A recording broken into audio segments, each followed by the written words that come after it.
Hello and welcome everyone to a new video on your channel Mr. Tech Tips. Before watching the video, don't forget to subscribe to our channel and don't forget also to like this video. In today's video, I will show you how to clear Safari history on iPhone with iOS 26.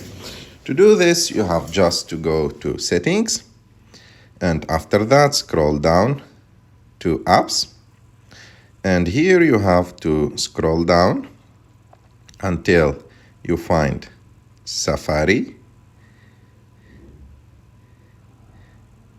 like this, and after that click on Safari and scroll down a little bit until you find an option called Clear History and Website Data. Click on it, and here you will have multiple options like to clear for the last hour, for today and yesterday, and all history. And also there is another option to close all active tabs.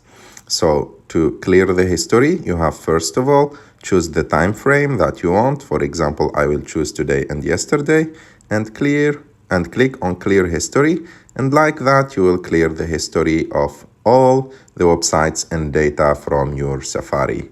I hope that you like this video. If you like this video, don't forget to subscribe to our channel to like this video, and see you in the next one.